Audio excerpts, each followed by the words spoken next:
¿Cómo estamos, familia? ¿Cómo estamos, familia? Si por favor nos ponemos de pie para la lectura de la Escritura, vamos a estar leyendo del libro de Efesios capítulo 6, de los versículos 13 al 16. Si está aquí conmigo, diga, aquí estoy. La Escritura dice así, empezando en el versículo 13. Por tanto, pónganse toda la armadura de Dios para que cuando llegue el día malo puedan resistir hasta el fin con firmeza.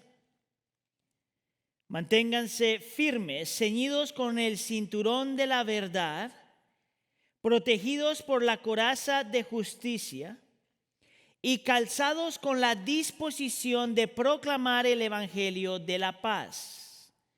Además de todo esto, tomen el escudo de la fe con el cual pueden apagar todas las flechas encendidas del maligno. Esta es la palabra del Señor. Déjenme orar.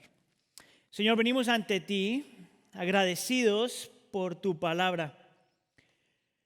Agradecidos, Señor, porque estamos confiados que tú hablas y transformas por medio de la predicación de tu palabra. Por lo tanto, Señor, pedimos por corazones atentos, mentes dispuestas, actitudes correctas a nosotros exponernos a lo que tú ya has escrito. Espíritu de Dios, te invitamos como siempre a que seas y estés presente para iluminar nuestra mente, para cambiar nuestros afectos, para ayudarnos a creer y si es necesario, venir a ti en arrepentimiento. Te lo pedimos por favor en nombre de tu Hijo Jesús. Y todos decimos, ¿se puede sentar? Uno de los escritores más famosos en el cristianismo es C.S. Lewis, que fue el hombre que escribió el libro de The Lion, the Witch and the Wardrobe en inglés. Él escribió otro libro que es tan famoso como esa serie que se llama Mero Cristianismo. Si a usted le gusta leer, ese es un libro que como cristiano usted debe leer. Y en ese libro él dice esto: el mundo es territorio ocupado por el enemigo. Eso es lo que es este mundo. El cristianismo es la historia de cómo el rey legítimo ha llegado, Cristo Jesús, y nos está llamando a participar en una gran campaña de sabotaje. Déjenme leer esa última parte. El rey legítimo ha llegado y nos ha llamado a participar en una gran campaña de sabotaje. Eso es lo que está diciendo C.S. Lewis. Que en la creación tenemos al diablo presente y tenemos al diablo activo. Y que cuando Cristo viene, Él viene a destruir no solamente a Satanás, pero la obra de Satanás. Y que los creyentes somos parte del plan de Dios para echar a perder todo lo que Satanás está haciendo. Pablo, el que escribe esta carta, en la carta de Efesios, nos escribe en este texto que acabamos de leer, está escribiendo cómo esto en realidad es una realidad para todo el mundo. Cristiano o no, nosotros todos estamos en medio de algo que estamos llamando una guerra espiritual. Todo el mundo es parte de una guerra espiritual. Y Pablo en esta carta no solamente nos está diciendo que esto es una realidad, sino que a la misma vez nos está dando, se podría decir, la armadura o las armas que necesitamos para realmente enfrentarnos a esta realidad espiritual. Se conoce tradicionalmente como la armadura de Dios, ¿verdad? Y todas estas cosas son cosas que nosotros, escuche aquí, ya, si usted es creyente, estas son cosas que en Cristo ya tenemos, que en Cristo ya se nos han dado. Entonces la intención de Pablo al estar escribiendo esto en Efesios capítulo 6 es que nos pongamos la armadura que ya el Señor nos regaló. Que nosotros como creyentes usemos la armadura que el Señor ya ganó por nosotros. Que usted y yo nos apropiemos de lo que el Señor ya hizo por nosotros. Entonces la semana pasada hablamos de las primeras dos partes de esta armadura, que es el cinturón de la verdad y la coraza de justicia. Y hoy vamos a hablar de otras dos partes de la armadura que se conocen en el texto como el evangelio de la paz y el escudo de la fe. El evangelio de la paz y el escudo de la fe. Y de la forma que voy a tratar el tema hoy, En realidad voy a poner estos dos temas bajo un solo tema. Lo que vamos a estar hablando de la fe y cómo la fe es algo que nos dice acerca de nuestra relación con el Señor, ¿verdad? Pero cómo la fe nos da lo que necesitamos, ¿verdad? Y entonces vamos a hablar de esto. Estos son mis 2 puntos del día de hoy. Vamos a hablar del objeto de la fe y la paz de la fe. Con el primero vamos a hablar primero lo que significa fe y con la segunda es por qué la paz está relacionada con la fe que decimos tener. Entonces, con el primer punto hablemos del objeto de la fe. Esto viene entonces en el último versículo que leímos, en el versículo 16. Mire cómo Pablo dice, además de todo esto, tomen el escudo de la fe. Diga conmigo, tomen el escudo de la fe. Ahora, al estar estudiando este tema, en realidad, entre más me he metido en este tema, más me doy cuenta que cada una de estas partes que se describen de la armadura, cada parte, no solamente es algo que ya tenemos en Cristo y el Señor nos ha regalado y que necesitamos usar, sino que cada parte tiene esta dualidad, se podría decir, 2 cosas que a la misma palabra nos dice o el mismo concepto nos dice. La semana pasada, por ejemplo, yo decía que la verdad es algo objetivo y es algo subjetivo. ¿Se acuerda de eso si estaba aquí? Bueno, hoy cuando estamos mirando la fe, estamos hablando de, cuando hablamos del escudo de la fe, también estamos hablando de algo objetivo y algo subjetivo. Para los que no están familiarizados con la palabra o con esas palabras, algo objetivo es algo que Dios nos da que no cambia. Sin importar las circunstancias, no cambia. Esto es algo objetivo. Algo subjetivo es cuando tú tomas eso que Dios te ha dado, que no cambia, y lo aplicas a tu vida de tal forma que cambia tu vida. El escudo de la fe, entonces, tiene lo mismo. Algo subjetivo y algo objetivo y algo subjetivo. Yo te lo pongo acá, mira. El escudo de la fe, entonces, objetivamente significa que nosotros los cristianos tenemos fe en Dios. Subjetivamente significa que nosotros vivimos en fidelidad a Dios o en fidelidad para con Dios. La razón por la que estamos poniendo esto aquí es porque esta es la primera con la que quiero hablar y en realidad voy a gastar la gran mayoría de mi tiempo en este punto, en el primer punto, no en el segundo, y ahorita le explico por qué. ¿Qué significa entonces tener fe en Dios? Porque la primera parte es algo defensivo. Yo diría, esta es la forma en como nosotros nos defendemos de Satanás. La segunda parte es algo ofensivo. Es algo como atacamos a Satanás. ¿Escuchó? Con la primera nos defendemos de Satanás con fe en Dios. Y con la segunda atacamos a Satanás por siéndoles fieles a Dios. Ahora, la razón por la que quiero tomar este tema es porque todos ustedes, incluyéndome a mí, yo me atrevería a decir todo el mundo vive por fe. Todo el mundo, creyente o no creyente, budista y que creen en el Islam, todas las personas en el mundo viven por fe.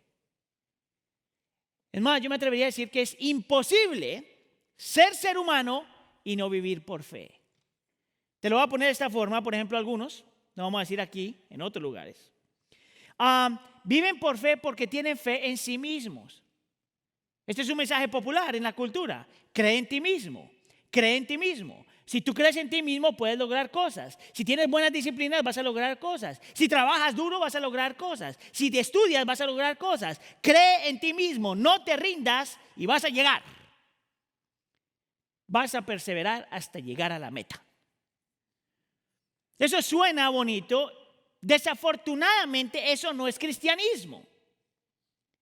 Porque si hay algo que el cristianismo te hace claro, es que nosotros podemos tener fe en todo menos en nosotros mismos. Ahorita te lo voy a mostrar.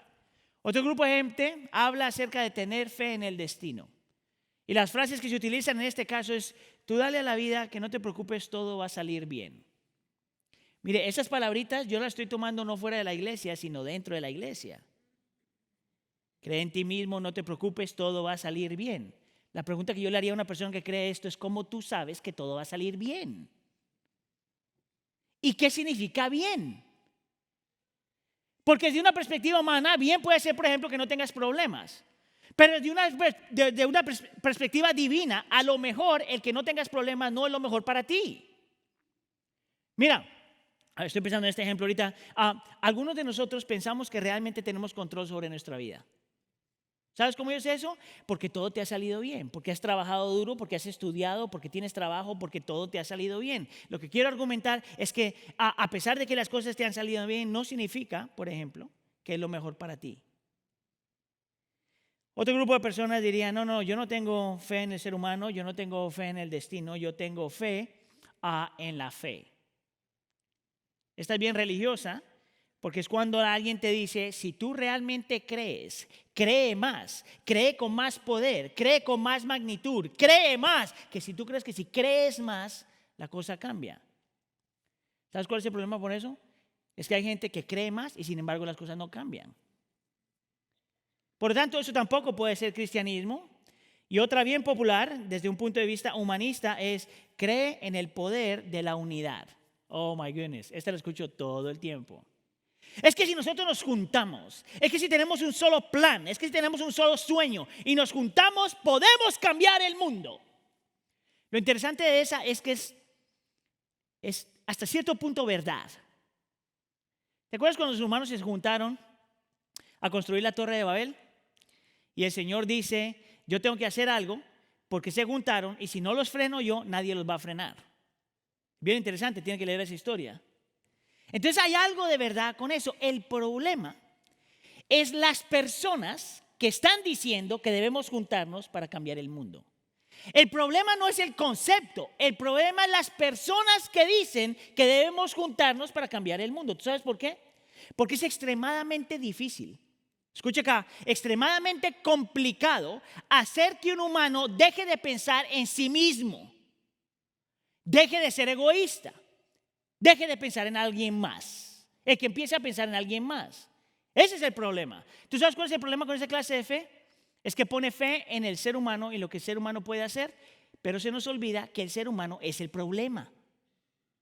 Mira, yo estaba viendo, no sé si ustedes ven estos shows, los Golden Globes, cuando están entregando premios a las películas y a los actores y todo lo demás. Mire, si usted ve eso, y lo mismo, está la versión en español también, pero cuando usted todo ve esos shows, la gente que recibe un premio siempre tiene un mensaje de fe. Siempre. No hay nadie que se pare allá, tome el regalito y se vaya. Que diga, gracias Señor, gracias familia, gracias amigos y se vaya. Todos siempre tienen alguna clase de mensaje para los que estamos escuchando.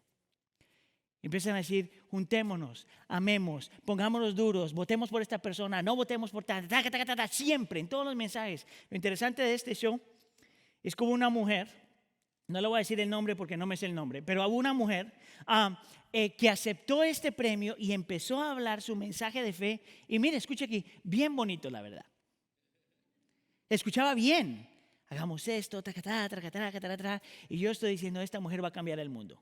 Esta mujer realmente tiene la oportunidad de cambiar el mundo. Y le dio, y empezó a hablar de por quién deberíamos votar y por quién no deberíamos votar. Ahora, como iglesia, nosotros nunca hablamos de eso porque ese es su negocio. Pero interesante que esta gente piensa que tiene la autoridad de decirle a los demás por quién tiene que votar. Y siguió con su speech tan inspirador, pero justo antes de terminar su speech, su plática, dice esto: voten por aquel que les va a servir a ustedes mejor. Y yo digo, ¿what? Nos está llamando a trabajar en equipo, nos está diciendo que nos unamos para una causa grande, nos está diciendo que seamos un equipo para transformar el mundo, pero al final dice, no te olvides de votar por la persona que te va a servir a ti. Si el problema es el ser humano, ¿cómo nosotros podemos poner nuestra fe en el ser humano? Mire, si ese es su caso, bájese del caballo. Usted no tiene ni el poder, ni la sabiduría, ni la experiencia, ni el conocimiento para creer que usted puede confiar en sí mismo. O confiar en el poder transformador del ser humano. Mire la historia de la humanidad y se va a dar cuenta que tengo verdad. Mire la historia de la humanidad y se va a dar cuenta que el ser humano no ha podido lidiar con el problema que tiene en su corazón. Es por eso que el cristianismo habla de una diferente fe. Nosotros hablamos de fe en Dios. Es que el objeto de nuestra fe es Dios. Que el objeto de nuestra fe no es nuestra fe, no es la gente, no es la iglesia, no es ni siquiera la Biblia. El objeto de nuestra fe es el Dios de que la Biblia habla. Él es el objeto. Y sin vergüenza decimos que solo en Dios confiamos, que completamente en Dios confiamos, que exclusivamente en Dios confiamos y no le pedimos disculpas a nadie por eso. Porque la fe cristiana es fe en Dios. Diga conmigo, fe en Dios. La pregunta para ti es esto: ¿qué significa eso? Porque esa es una pregunta que usted tiene que preguntar, porque todos nosotros diríamos que tenemos fe en Dios. Y yo lo que quiero mostrarte es que la verdadera fe de la Biblia, que te habla de tener fe en Dios como objeto de nuestra fe, requiere tres cosas. Escucha acá. Requiere que usted crea que Dios existe. Requiere que usted confíe en el carácter de Dios. Y requiere que usted reconozca que usted necesita a Dios.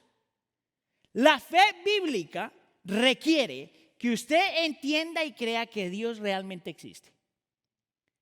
Que usted realmente pueda confiar en el carácter de Dios. Y tercero, que usted entienda que usted realmente necesita a Dios. Si tú no tienes estas tres, tú no tienes fe. Si estas tres no son una realidad en mi vida, yo no puedo decir que el objeto de mi fe es Dios. Te lo voy a poner de esta forma y te lo voy a mostrar como una ilustración, ¿ok? Vamos a decir que usted está caminando en el parque, ¿verdad? Era el picnic, ¿verdad? Y está buscando las carnitas y ¡cruácatele! Se cae en un hoyo. Y cuando está en el hoyo, de la única forma que usted no va a perder su esperanza es si usted realmente cree que existe alguien afuera de usted que va a venir a rescatarlo. Si usted no cree que hay nadie afuera de usted que va a venir a rescatarlo, entonces usted pierde la fe. Entonces, parte de los requisitos de lo que significa creer en Dios es creer que Dios existe y que realmente quiere venir a hacer algo por ti. No solamente que Dios existe, pero que quiere hacer algo por ti. Esto nos lleva al segundo punto. Déjeme entonces volver a la ilustración. Porque usted está metido en el hoyo y usted cree que viene alguien para rescatarlo, que alguien existe que quiere rescatarlo. Y usted cree que esta persona, cuando se acerca, le tira la soga. Y usted cree que esta persona le dice: toma la soga y agarra porque te voy a jalar, ¿verdad? El problema es esto es de la forma que yo lo estaba pensando. Cuando yo estoy en el hoyo y me tiran la soga y empiezan a jalar, yo empiezo a hacerme una cantidad de preguntas. Escucha acá. ¿Será que este cuate me va a dejar caer? Esa es una pregunta. ¿Será en serio que me quiere ayudar? ¿Cómo yo no sé que este hombre me va a sacar y luego me va a cobrar algo? ¿Cómo yo no sé que este hombre me está jalando para arriba y justo cuando ya voy sacando la cabeza me dice ¡psych! ¡Pum! Me deja ir. ¿Cómo yo puedo confiar en este hombre? Solamente cuando tú confías en el carácter de la persona. Creer en Dios no es suficiente. Tú tienes que poder confiar en el carácter de Dios, aunque no lo sientas, aunque no lo veas, aunque la cosa no cambie, aunque todo esté más complicado. Tener fe en Dios significa confiar en su carácter. Confiar que Él es confiable. Es aquí donde los atributos son tan importantes. Los atributos de Dios son tan importantes. Miren, hay un predicador en la historia que se llama Spurgeon. Él decía esto: muchas veces cuando no puedes ver la mano de Dios, lo único que tienes que hacer es confiar en su corazón. Un hombre que se llama John Bloom, un escritor, teólogo, dice: cuando Dios parece estar callado, confía en sus promesas más que en lo que percibes. Confía en sus promesas más que en lo que percibes. Entonces, mire, mi hermano y mi hermana, si usted dice que tiene fe en Dios, usted tiene que aprender a confiar en su palabra. Tiene que aprender a confiar en sus promesas. Tiene que aprender a confiar y a creer que Él no cambia. Tiene que aprender a descansar en la realidad que Él es todo sabiduría. Tiene que acordarse que Él es poderoso, que nada lo controla a Él, pero que Él controla todo. Tiene que aprender a descansar en la realidad de que nadie para a Dios. Tiene que aprender a confiar de que Dios es santo. Dios nunca hace nada malo. Tiene que aprender a confiar en la realidad de que Él es justo. Él siempre hace lo que se tiene que hacer. Tiene que confiar en la realidad de que Dios siempre es bueno. Que Él no puede hacer algo pecaminoso. Usted tiene que aprender a confiar de que Él es la verdad, que todo lo que dice es verdad, que todo lo que no dice es verdad. Tiene que aprender a confiar de que es un Dios lleno de gracia, un Dios lleno de compasión, un Dios lleno de amor. Que todo lo que el Señor hace, escuche, que todo lo que el Señor hace es para su gloria y tu gozo, aunque te duela. Todo lo que el Señor hace. Es por eso que los atributos del Señor son tan importantes. Usted tiene que aprender a descansar y a confiar en la omnisciencia de Dios. Que Dios lo sabe todo. Que nada viene a su vida, nada Él permite que sea una sorpresa para Él. Que Él sabe realmente todo lo que ha pasado desde la eternidad hasta la eternidad. Usted tiene que aprender a confiar. Realmente a descansar. Que Él es soberano. Mire, yo estoy leyendo el libro de Esther como parte de mi devocional. Y es increíble cuando tú lees el libro de Esther porque Dios no se menciona en ese libro. Y tú puedes ver al pueblo de Dios, y se lo voy a dar rapidísimo. El pueblo de Dios había sido capturado por Babilonia y se lo llevaron. Y de este pueblo entonces es donde viene Esther. Y tú dirías, ¿cómo el Señor va a hacer eso? ¿Cómo permite que se lo lleven? Pero sin embargo de ahí sale esta mujer. Y están como, haz de cuenta, casi como esclavos en otro lugar. Y cuando está ahí, esta mujer hace una cosa mal. Y luego el rey mira a Esther. Y de repente Esther está en el lugar correcto, en el tiempo correcto para que se vuelva una reina. Y en el momento que se vuelve una reina, tiene un rol. No solamente servir al rey, pero tiene un rol para defender luego a su pueblo, al pueblo de Israel. Y cuando estás mirando toda la historia, te das cuenta que si Esther, si no hubieran sido capturados, si no hubieran sido llevados a Babilonia, si no hubieran levantado a Esther, si Esther no hubiera puesto a estar ahí, el pueblo de Israel se hubiera destruido. Y en medio de todo eso, ¿tú no te das cuenta de lo que está pasando? Pero siempre puedes confiar que Dios tiene un plan y que ese plan se va a cumplir y que es siempre para su gloria y para tu bien. Aunque duela. No es suficiente simplemente creer en Dios. Tienes que aprender a confiar en su carácter. Ahora, alguien puede preguntar, ¿cómo yo sé que eso es verdad? Bueno, dos cosas. Uno, porque la Biblia te lo dice. Y dos, porque la cruz del Calvario es real. Si tú te preguntas si Dios realmente es poderoso, mira lo que el Señor Jesús pasó en la cruz del Calvario. Él muere y resucita. Dime tú si Dios no es poderoso. Aun cuando estás cuestionando si Dios es bueno. ¿Cómo Dios no es bueno? Mira lo que estuvo dispuesto a hacer por ti en Cristo Jesús. Te preguntas si Dios es un Dios de gracia y un Dios de compasión y un Dios de amor. Mira lo que Cristo estuvo dispuesto a pasar por ti. Te preguntas si Dios realmente está en control, si Dios lleva a cabo su plan. Mira lo que Cristo conquistó. Ni siquiera la muerte lo pudo detener. Dios siempre lleva a cabo sus planes y la evidencia más clara que tenemos nosotros es Cristo Jesús en la cruz del Calvario. Ahora, ¿qué si yo te digo que tú puedes creer en Dios y descansar en el carácter de Dios? Pero si no entiendes que necesitas a Dios, tampoco tienes fe. Vamos a decir que estás en el hoyo y que viene la persona y te tira la soga. Si tú no agarras la soga, tú no crees en la persona. La cuestión de la fe no es simplemente un concepto. La fe requiere acción. La fe requiere que tú agarres la soga y camines.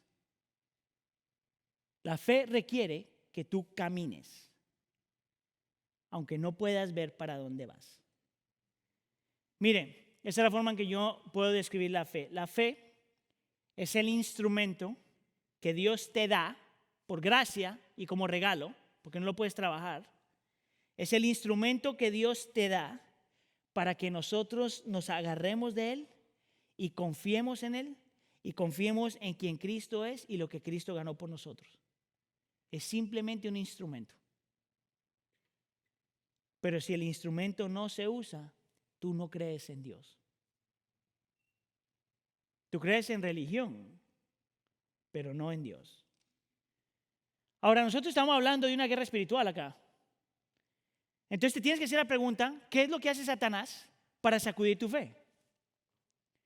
Porque estamos hablando de una guerra espiritual y Satanás está presente y Satanás es activo, entonces tienes que hacerte la pregunta, ¿qué papel juega Satanás para hacer tu vida miserable y sacudirte la fe? Y yo quiero argumentar, basado en este texto, y te lo voy a mostrar en un segundo, que Satanás se mueve diferente con los cristianos que con los no cristianos. Mira, con los no cristianos su mensaje es no creas en Dios. Y ellos dicen, ok, no creo. Pero para los cristianos, Él nunca te dice no creas en Dios, ¿tú sabes? Él te dice algo diferente. Él lo que hace es mueve tu enfoque de Dios a otras cosas. No te dice no creas en Dios. Te cuestiona un par de cosas. Te dice, tú puedes creer en Dios, pero ¿es Dios suficiente para ti? O Él juega con tus emociones. ¿Sabes de dónde sale eso? De dos palabras que aparecen en el versículo 16. La primera dice, además de esto, tomen el escudo, esta palabrita aquí, de la fe con el cual pueden apagar todas las flechas encendidas. Estas dos palabritas, escudo y flechas encendidas, tienen mucho significado. Mire, cuando nosotros imaginamos un escudo, digamos pensando en un soldado romano, te imaginas como una cosa que los soldados tienen aquí para protegerse, ¿verdad? Pero en el original y en la historia del texto, de ese escudo no es el que está hablando Pablo, en realidad. Pablo está hablando de un escudo que solamente se utiliza de vez en cuando. Es un escudo tan grande que te cubre todo el cuerpo. Es más bien como una puerta. Y era un escudo que solamente se utilizaba en aquellos momentos en el cual tú eras más vulnerable. Escucha acá, porque Satanás siempre viene detrás de ti cuando tú estás en el momento más vulnerable. Así como hizo con el Señor Jesús cuando estaba en el desierto. Ahora escuche, este escudo solo se utilizaba cuando ibas a tomar posesión de una ciudad y la ciudad está rodeada por una muralla y los enemigos están arriba de la muralla tirándote las flechas encendidas. Solamente en esos momentos se utilizaba el escudo, ese escudo grande. Interesante que en la Escritura, cuando habla de un escudo, especialmente en el Antiguo Testamento, está hablando de Dios como protección, como Dios que defiende y como Dios que es refugio. Escucha aquí. Sin embargo, las flechas estas tienen un rol bien importante. Porque lo que cuentan los historiadores es que la flecha se enviaba con dos propósitos. El primer propósito, obviamente, era aniquilar al enemigo. ¿Cómo? Haciéndolo, quemándolo en vida. Que mire, yo no conozco a nadie que haya muerto quemado en vida, pero yo me imagino que esa es la peor forma de morir. Porque sabes que te estás muriendo. Y no puedes parar. Pero hay un segundo propósito de por qué estas flechas eran tan significantes en la guerra. Porque tenía un efecto emocional en todos los demás soldados. ¿Sabes por qué? Escuche. Porque si la muerte de una persona que se está quemando es lenta y dolorosa, puedes tú imaginarte, tú estar en la guerra mirando a la persona quemándose y pensar, eso me puede pasar a mí. Y te das cuenta que en la dinámica de esta gente para ganar guerras, estaba esta cosa de no solamente hacer que la gente tuviera miedo de que los van a matar, pero tuviera miedo del efecto de todo lo que está pasando. Ahora, fíjate aquí lo que Pablo está diciendo. Pablo está diciendo que hay momentos en nuestra vida cuando estamos más vulnerables que en otros momentos, donde Satanás viene a hacerte cuestionar si el escudo Dios mismo es suficiente para protegerte. Y número 2, para hacerte creer que tus emociones son una descripción de la realidad. Que lo que estás sintiendo describe la realidad. Mire, y si hay algo que yo sé acerca de los latinos, es que nosotros nos movemos por emociones. Mire, yo creo que usted se ha dado cuenta que yo no tengo problema con las emociones. Lo que yo sí sé es que las emociones no dictan lo que es verdad. Mire, hay emociones buenas que a nosotros nos ayudan a disfrutar la vida. Y hay emociones que nos ayudan a abrazar las bellezas y las bendiciones de la vida. Pero hay otras emociones que distorsionan la realidad. Por ejemplo, el miedo. Por ejemplo, los nervios. Y tú y yo vivimos en una cultura que le está enseñando a nuestros hijos a que lo que tú sientes, eso es lo que tú eres. Esa es una distorsión de la realidad. Que si tú sientes que tienes 4 brazos, aunque tienes solo 2, no importa, tienes 4 brazos.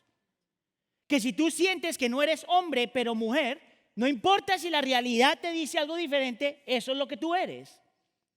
Ahora, yo lo que he visto es que la cultura utiliza eso con nuestros hijos, pero los cristianos también se comen el cuento. Donde pensamos que lo que sentimos describe la realidad. ¿Tú sabes qué es lo irónico de eso? Es que nosotros no aplicamos ese principio en ninguna otra área en la vida. Mire, mi hermano, si yo le digo esto a usted, yo siento que yo tengo que ser millonario. Se parece a algunos que yo conozco. Yo siento que yo tengo que ser millonario porque el Señor quiere bendecirme. Por lo tanto, yo siento que usted me tiene que dar un montón de dinero. No a la iglesia, a mí. A que tú dices, pastor mentiroso. Ningún criminal que te diga, yo siento que yo te debo matar. Y tú dices, ok. Nadie dice eso. Porque nosotros sabemos que las emociones no describen la realidad. Nadie le diría a un padre, yo siento que tengo que dejar de alimentar a mis hijos. Nadie diría que eso es una realidad. No importa lo que tú sientas, tú no eres lo que tú sientes. Yo no puedo ir con Heidi y decirle, ¿sabes qué, mi amor? Yo siento que ya no estoy casado contigo. Heidi, mira, ¿y a mí qué me importa? Estás casado conmigo, vas a trabajar. Yo no puedo decirle a mi niña, ¿sabes qué? Yo siento que ya no soy tu papá. Mi niña diría, no importa, vaya a trabajar. ¿Verdad? No importa lo que tú sientas, en realidad muchas veces la realidad, tus emociones no determinan la realidad. Y Satanás es experto en utilizar tus emociones para hacerte creer que lo que sientes es la realidad. Imagínate tú en medio de la guerra, viendo que toda la gente se está muriendo y quemando y que tú digas, esto me va a pasar, esto me va a pasar, esto me va a pasar, y Satanás te dice, yup, te va a pasar. Es así como Satanás se mueve. Es así como tú crees otras cosas que no tienes que creer. Es así cuando lo único que hace Satanás te quita el enfoque de Dios y te lo pone en alguien más. En vez de confiar en el Señor, empieza a confiar demasiado en tu esposo o tu esposa. En vez de confiar en el Señor, confías demasiado en tus hijos. En vez de confiar en el Señor, confías demasiado en tus habilidades. En vez de confiar en el Señor, confías demasiado en tu trabajo. En vez de confiar en el Señor, confías en la iglesia demasiado. En vez de confiar en el Señor, confías demasiado en los pastores.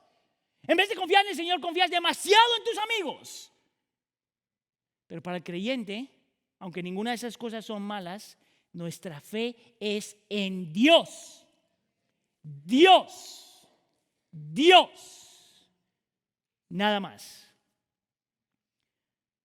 Creer en Dios significa creer que Él existe. Creer en Dios significa confiar en su carácter. Creer en Él significa que nos agarramos de Él y confiamos en Él. Creer en Dios significa que aun cuando el Satanás está utilizando nuestras emociones, no significa que es verdad. ¿Sabes tú poner en control tus emociones. Nosotros los creyentes no nos sometemos a nuestras emociones se tienen que someter a nosotros. ¿Te acuerdas que yo te dije que lo del escudo de la fe hay una verdad objetiva y hay una verdad subjetiva? La verdad subjetiva, cuando hablamos del escudo de la fe, es esta, que tú y yo estamos llamados a ser fieles al Señor. Así es como peleamos en contra de Satanás. Defensivamente peleamos en contra de Satanás en confiar que solo Dios es confiable. Y ofensivamente peleamos contra Satanás al vivir vidas en fidelidad al Señor. ¿Por qué hacerlo en este orden? Porque solamente cuando tu fe es en Dios, verdadera, es que tú quieres vivir para Dios. No al revés. Solamente lo que tú crees de Dios te lleva a querer vivir para Dios. ¿Tienes tu fe de esa forma? ¿Estás viviendo tú de esa forma? Si no lo estás haciendo, a lo mejor tú no estás tomando posesión de lo que Cristo ya te regaló. Vamos ahora con el segundo punto, y este va a ser más rápido. Hablemos de la paz de la fe. Y este viene en el versículo 15 y dice, y calzados con la disposición de proclamar el evangelio de la fe. Ahora, de la paz. Ahora, la Biblia que nosotros utilizamos aquí en la iglesia es la Nueva Versión Internacional y pensamos que es una muy buena Biblia, por eso la utilizamos. Pero este es uno de estos versículos donde yo siento que yo sé que esa traducción no es una buena traducción. Ese versículo. Porque aquí solamente te está dando una definición de lo que es el evangelio de la paz. Es evangelismo, proclama. Esta es la parte subjetiva. Hay otra versión que me parece que esta traducción es mucho mejor, la Nueva Traducción Viviente. Mira cómo lo ponen ellos. Pónganse como calzado la paz que proviene de la buena noticia a fin de estar completamente preparados. Es un versículo completamente diferente.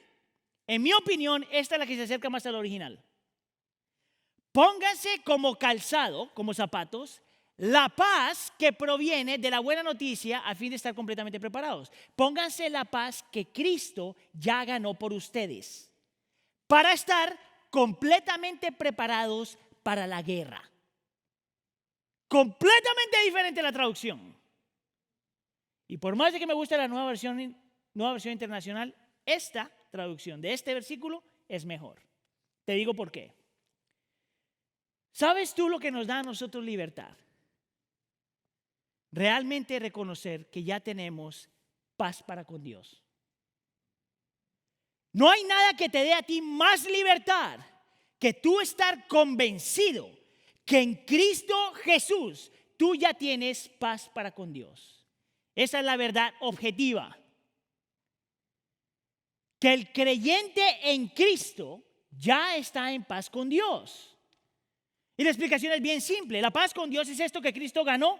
Cristo que garantiza porque tomó tu lugar en la cruz del Calvario. La paz de Dios es esto que Dios ganó y Cristo te da porque Él tomó la ira que tú te merecías. La paz para con Dios es esto que Cristo garantiza porque Él toma la santa ira de Dios en tu lugar y te regala el beneficio de haber sido reconciliado con Dios.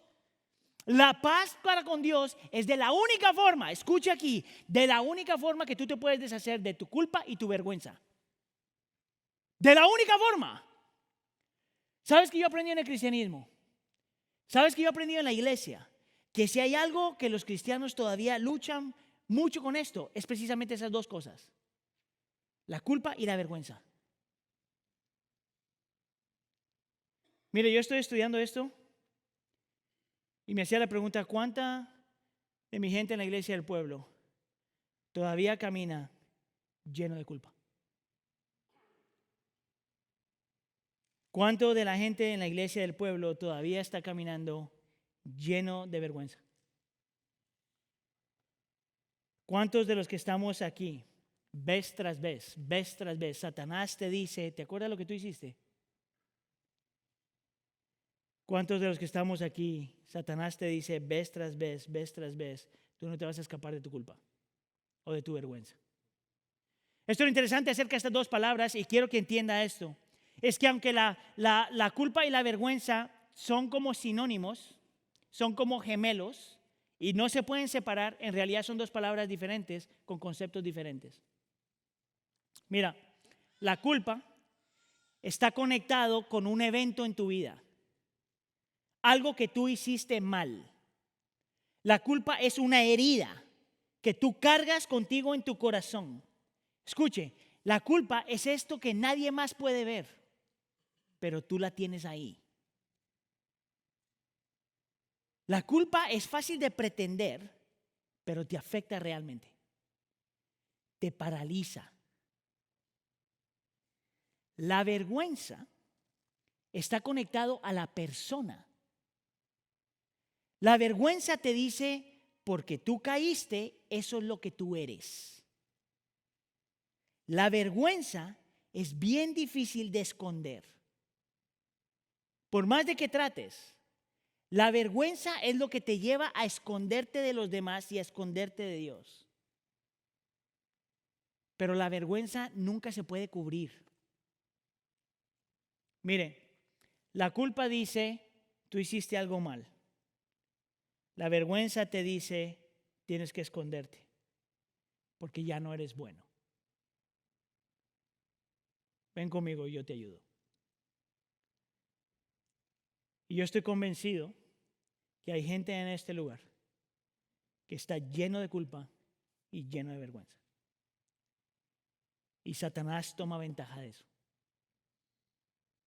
Y Pablo te dice, no importa lo que tú hagas, no importa cuánto corras, no importa si tratas de ser una mejor persona, no importa si tratas de ser más espiritual, no importa si logras más, no importa si la gente te respeta, no importa si eres diferente, no importa si pretendes ser lo que pretendas ser. De la única forma que tu corazón y tu alma encuentra paz es cuando tú tienes paz para con Dios. Cuando tú estás en un lugar donde tú te puedes arrepentir de lo que has hecho malo y creer en lo que Cristo Jesús ya hizo. La Biblia no te llama a levantar la mano y venir al frente. No hay nada malo con eso, pero la Biblia no te llama a hacer cosas. La Biblia no te llama ni siquiera a arreglar tus problemas antes de venir a Cristo. La Biblia lo único que te pide es arrepiéntete y cree, arrepiéntete y cree, arrepiéntete y cree. Y a la magnitud que eso sea verdad en tu vida, más encuentras la realidad de que tienes paz para con Dios en Cristo Jesús. Mira, hay un hombre que se llama Steve Brown. Es un pastor, tiene como 80 años ya, un pastor presbiteriano. Y él tiene una ilustración que me ha gustado mucho. Él habla de un niño, dice que nosotros los cristianos somos como un niño que está cargando una maleta llena de piedras, que representan la culpa y la vergüenza. Y el niño ni puede correr, ni puede jugar, ni puede disfrutar la vida porque es demasiado peso. Y él se imagina que el Señor Jesús llega al niño y le dice, ¿quieres que te ayude? Y él se imagina que el niño le dice, sí, claro, Jesús, ayúdame. Y él piensa que el Señor Jesús le va a quitar la bolsa y la va a tirar. Pero él dice, eso no es lo que hace Cristo. Cristo no te quita la bolsa y la tira. Cristo te quita la bolsa y se la pone. En la cruz del Calvario, Él toma tu culpa y toma tu vergüenza. ¿Tú sabes por qué? Porque si eres culpable es porque eres pecador y el pecador debe morir. Y Cristo Jesús toma el lugar del pecador, no solamente su pecado, y muere por ti. Es aquí donde la palabra calzado es importante y el evangelio de la paz es importante. ¿Sabes qué es lo interesante del calzado? Es que cuando tú piensas en un soldado romano, tienes que pensar casi en los zapatos de un soldado romano, es casi como si fueran zapatos de fútbol o soccer, fútbol latino. Porque un buen zapato de fútbol necesita tres cosas, si sabes algo de soccer. Los zapatos tienen que ser livianos para poder correr. Tienen que ser fuertes para poder protegerte. Y tienen que tener unos pupitos en la parte de abajo para que no te resbales. El Evangelio de la paz es eso. Te da la libertad para poder correr. Te da la fuerza para poder mantenerte fuerte en Cristo. Y te mantiene cimentado en quien eres en Él. Es por eso que el Señor Jesús en la Biblia habla que está parado a la diestra del Padre. ¿Sabes lo que significa eso? Que cada que tú has pecado, tus pecados pasados, tus pecados presentes y tus pecados futuros, si has puesto tu fe en Cristo, Cristo está a la diestra del Padre como un recordatorio a todos nosotros que lo que se tenía que hacer para que tuviéramos paz para con Dios ya se hizo. Pasados, presentes y futuros. Esta es la forma que yo me la imagino. Aquí está el Padre, esto es imaginación, y aquí está Cristo. Y ahí está Satanás, como con Job. Y Satanás le dice a Cristo, ¿ya viste a Aníbal otra vez? Volvió a hacer lo mismo de lo que ya se había arrepentido. Y Cristo le dice, sí, pero ya morí por ese pecado. ¿Viste a Sergio? Sigue haciendo lo mismo por lo cual ya se había arrepentido. Y Cristo dice, sí, pero ya morí por ese pecado. ¿Viste a María? Y cómo entregó su cuerpo a la perdición. Y Cristo le dice, sí, pero ya morí por ese pecado. Puedes verlo. No importa lo que tú hayas hecho, no importa lo que hagas, escuche, no importa lo que vayas a hacer. Si tu fe está en Cristo, tú tienes paz para con Dios. Su ira ya ha sido satisfecha, tú ya has sido aceptado. La culpa y la vergüenza no te puede controlar. ¿Tienes tú eso? ¿Vives tú eso? Es así como nosotros objetivamente peleamos contra Satanás. Y subjetivamente proclamamos la misma paz que ya tenemos. Mira, yo te voy a ser honesto. El evangelizar para algunos de nosotros es complicado porque te da vergüenza. ¿Sabe qué es lo interesante? Es que a usted no le da vergüenza mostrar lo que usted ama. Es por eso que cuando se compra algo, lo pone en Facebook. Es por eso que cuando tiene un evento, lo celebra. Es por eso que mis hermanos varones, que no son gente de emociones, saltan como locos cuando están viendo un partido de fútbol. Porque tú compartes con otros lo que tienes en tu corazón. Yo he aprendido que esta paz es lo que me lleva a mí a querer compartir con otros lo que yo he encontrado. Nosotros somos gente hambrienta que le dice a otra gente hambrienta dónde encontrar alimento. ¿Tienes tú eso? Mira, vamos a hacer algo. Yo sé que todos nosotros aquí hasta cierto punto tenemos fe en el Señor. Yo sé que hasta cierto punto todos creemos en el Señor. La parte que nos cuesta es confiar en su carácter y agarrarnos de Él. Y yo sé que aquí hay gente que todavía carga su culpa y su vergüenza, como si no tuvieras paz con el Señor. Ahora, si tú no eres creyente, este es el momento de que tú te arrepientas y creas. Pero si tú eres creyente, este es el momento de que tú te arrepientas y creas. Entonces vamos a pedirle al grupo de alabanza que pase al frente. Y en lo que ellos nos ministran, yo te voy a invitar que pases al frente. Y te arrodilles frente al Señor. Y nosotros entreguemos una vez más nuestra mente, nuestro corazón a Él. No hay nada mágico con que pases al frente. Es simplemente una forma en cómo nosotros estamos actuando ofensivamente frente a Satanás. No te tienes que pasar al frente, te puedes quedar ahí. Pero si el Señor lo pone en tu corazón, ven aquí y arrodíllate y de ahí oramos juntos en lo que el grupo de adoración nos dirige. Amén. Déjame orar.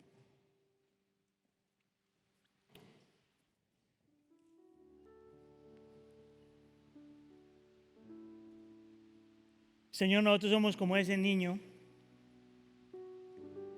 que está cargado de culpa y vergüenza. Nosotros somos, Señor, como ese niño que no puede correr, que no encuentra libertad para correr, que está desprotegido y que no ha encontrado paz. Señor, nosotros sabemos que tú ya nos regalaste paz para con Dios en Cristo Jesús. Te pedimos, Señor, que tú nos ayudes a apropiarnos de esa paz que ya nos ha sido regalada. Te pido, Señor, en nombre de tu Hijo Jesús, que si hay gente aquí, hermanos y hermanas, que están siendo víctimas de las mentiras de Satanás, que han permitido que sus emociones dicten la realidad, que se han tomado la vergüenza y las mentiras de Satanás. Señor, que hoy tú rompas eso y que des libertad. Por favor, Señor, haz tu obra. Por favor, Señor, haz tu obra.